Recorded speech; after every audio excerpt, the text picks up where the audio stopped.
Vous êtes sur Zonard Télévision, mesdames et messieurs, bonjour à vous et bienvenue à suivre cette nouvelle édition de Zonard Actualité. Commençons à Kinshasa où ils l'ont annoncé et l'ont exécuté. Des centaines de militants de l'opposition et des mouvements citoyens se sont rassemblés devant les palais de la justice de Kinshasa. C'est mercredi 25 septembre 2024. Ils exigent la libération de plusieurs personnalités et militants comme Jack Sinzaera Degoma, Ndungo King Degoma, l'opposant Seth Kikuni et les autres prisonniers qu'ils qualifient de prisonniers politiques du pouvoir en place.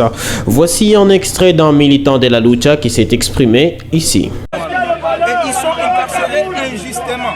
Et ça, dans un pays qui se dit des droits, on ne peut jamais accepter ce genre de répression qu'on nous inflige.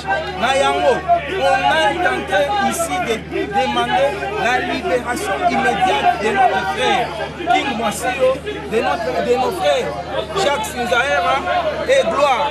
On demande leur libération immédiate.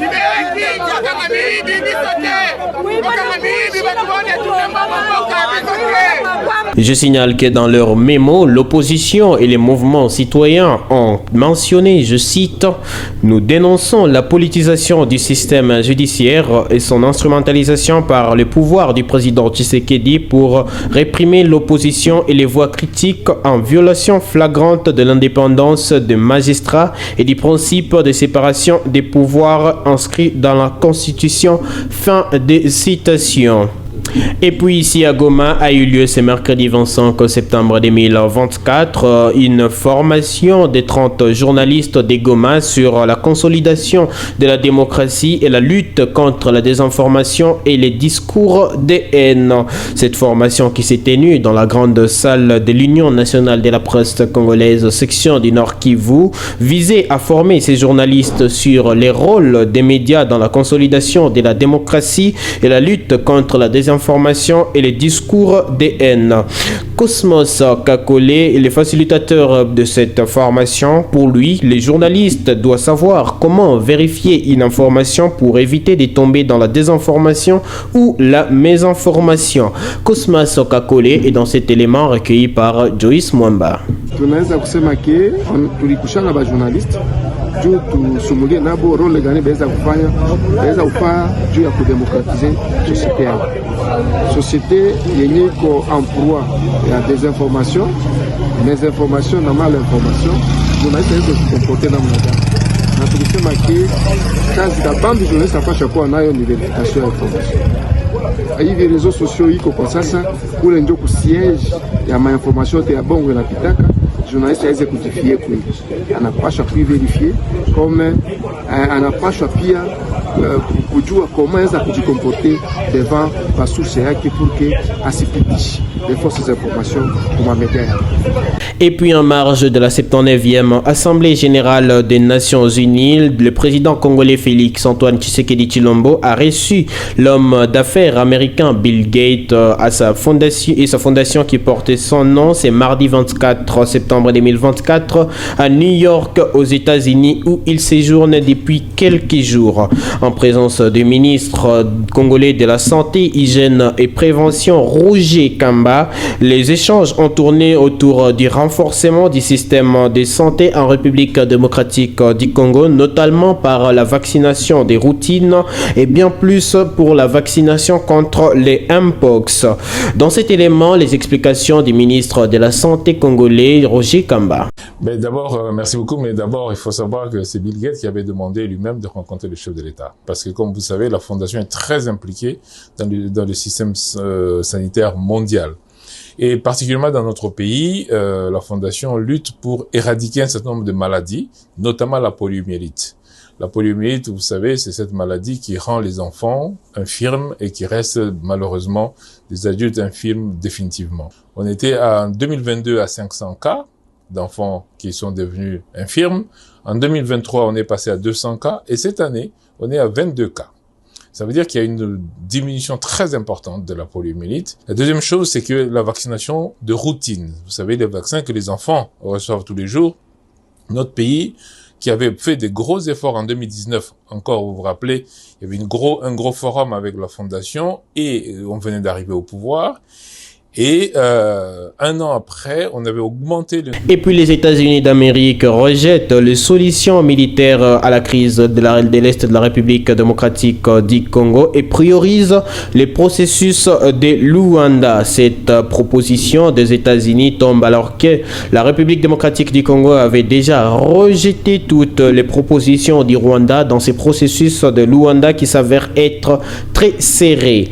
En prenant la parole du haut de la tribune des Nations Unies, c'est mardi à l'ouverture de la 79e session de l'Assemblée générale des Nations Unies, le président angolais Joao Lorenzo a annoncé avoir fait une proposition d'accord de paix entre la République démocratique du Congo et le Rwanda qui conduira à la tenue d'un sommet pour signer l'accord de paix définitif et permettre la reprise des relations entre Kinshasa et Kigali.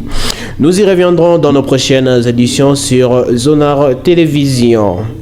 Et puis à l'est de la République démocratique du Congo, victime des pillages dans les zones occupées par les M23/RDF, plusieurs retournés qui avaient déjà regagné leur village se déplacent une fois de plus, alerte la société civile des Massissi. Selon les sources de la société civile locale, la situation des Bwito dans les groupements des Tongo en territoire des Massissi au nord Kivu est devenue alarmante à la suite des pillages incessantes orchestrées par les éléments du mouvement rebelle M23 qui ont provoqué un véritable climat de terreur au sein de la population dans les agglomérations des Marangara, des Runzenze. Les habitants se sont pris au piège et lancent un cri d'alarme pour pallier à cette situation. Et puis de l'autre côté, en Ituri, plusieurs localités du secteur des Banyali-Kilo, autrefois occupées par des groupes armés, sont désormais sous le contrôle des militaires des forces armées de la République démocratique du Congo. Cette annonce a été faite lors d'une inspection du gouverneur militaire de la province d'Ituri sur les lignes des fronts. C'est le résultat donc des opérations militaires en cours depuis plus de 2 semaines. Ces opérations qui visent principalement les groupes armés opposés au processus de paix dans les localités telles que Lojo, Beba, Njakalayi, Kangala, Doulebe et Ariwara en province de l'Ituri.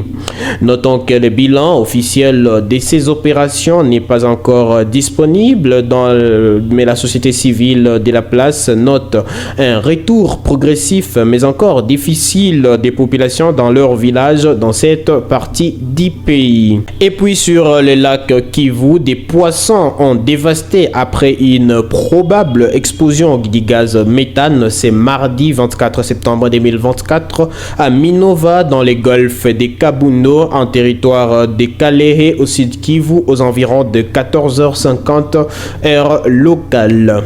Des témoignages recueillis sur place rapportent que des enfants ont observé des poissons en détresse nageant de façon erratique sur la surface du lac et ce phénomène a immédiatement attiré l'attention des habitants de Minova. Selon les premières informations, cette explosion serait liée à un événement similaire déjà survenu en 2022. Le golfe des Kabuno est reconnu donc pour sa forte concentration de méthane et de dioxyde de carbone, ce qui rend particulièrement vulnérable aux explosions de gaz.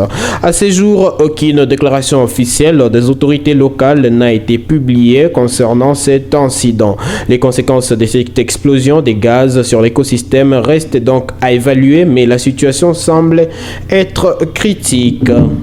Et pour finir cette édition, Peter Kazadi, député national élu de la ville-province de Kinshasa et ancien vice-premier ministre, ministre de l'Intérieur en République démocratique du Congo, critique sévèrement la récente décision du ministre d'État, ministre de la Justice, maître Constant Mutamba, suite à l'arrestation d'un Kuluna par la police un jour seulement après sa libération de la prison de Makala.